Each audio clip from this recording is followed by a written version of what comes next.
Breaking Jain news. राजों को कोटिशा नमोस्तु नमोस्तु नमोस्तु।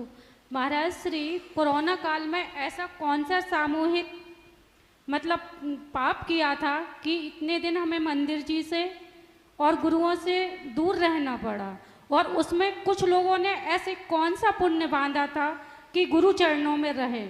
नमोस्तु महाराज। हाँ, दूसरा प्रश्न बहुत अच्छा है। ये तो आपने पहले प्रश्न का उत्तर स्वयं ही दे दिया। सामूहिक अंतराय कर्म का बंद किया था, अथवा सामूहिक दर्शनावर्णी कर्म का उदय भी था, सामूहिक दर्शन मोहिनी का भी उदय था कि अपने आस्था के विषय को अपने बहुत करीब नहीं पा रहे थे। बहुत सारे कर्म का उदय हो सकता है, लेकिन उनका कौन सा तीव्र पुण्य का उदय था?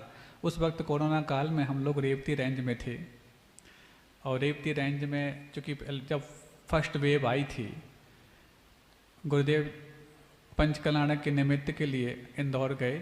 जनवरी में पहुँचे थे। जनवरी और फरवरी ये 2 माह इंदौर के पूरे नगर में अभी तक की ऐतिहासिक प्रभावना हुई। तब तक कोरोना अपने पैर नहीं पसारा था।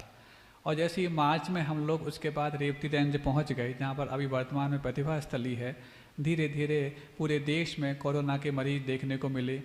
फिर जाके अप्रैल में शायद लॉकडाउन लग गया था, और लॉकडाउन लगने के बाद जितने चौके वाले वहाँ अंदर थे वो सब वहीं रह गए। जिनको बहुत दिन रुकने की अनुकूलता नहीं थी वो तो चले ही गए, लेकिन जिनको अनुकूलता थी उनका तो आनंद का पारावार नहीं रहा, और पूरा का पूरा एक लॉकडाउन परिवार बन गया उन सब श्रावकों का। और इतने गजब तरीके से उन लोगों ने, हम लोग चूँकि संतनवास में रहते थे, लेकिन वो लोग जब कभी कभी शाम को आते, भैया बत्ती जब उनको थोड़ी बहुत छूट मिल जाती, तो बताते, बोले महाराज जी, इतना हम वर्षों से गुरुदेव के पास चौका लेके जा रहे हैं, अथवा अपने अतिथि समविभाग के लिए जा रहे हैं, आज तक इस जैसा आनंद कभी नहीं आया। हर व्यक्ति और हर चौके वाला आपस में इतने कॉपे, चूँकि कोई नौकर चाकर है नहीं है, ना कोई बर्तन वाले हैं, ना पानी भरने वाले हैं, सब खुद करना है, सब कुछ को करना है, एक दूसरे को कॉपरेट करते। और जो युवा लोग थे जिन्होंने अपने घर में कभी भी एक चम्मच और एक गिलास पानी भर के नहीं पिया होगा, वो सब भी इतने स्वाश्रित हो गए थे।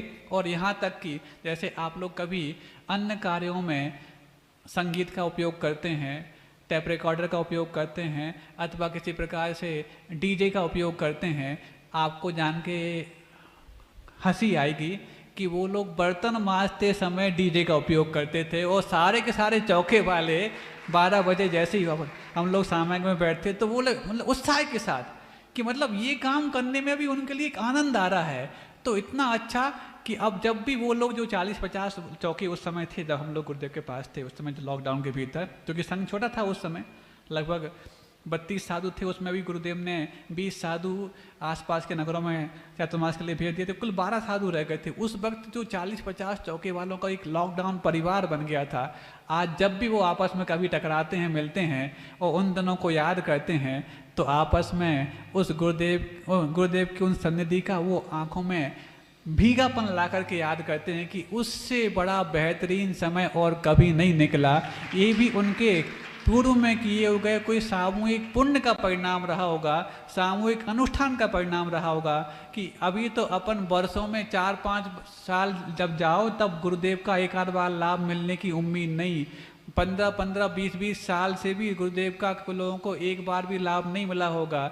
लेकिन उस समय चूँकि कई महीनों का लॉकडाउन था, तो एक एक चौके वालों को गुरुदेव को 3-3, 4-4 बार प्रदान करके आहार दान करने का जो सौभाग्य मिला है, वो तो न भविष्यति।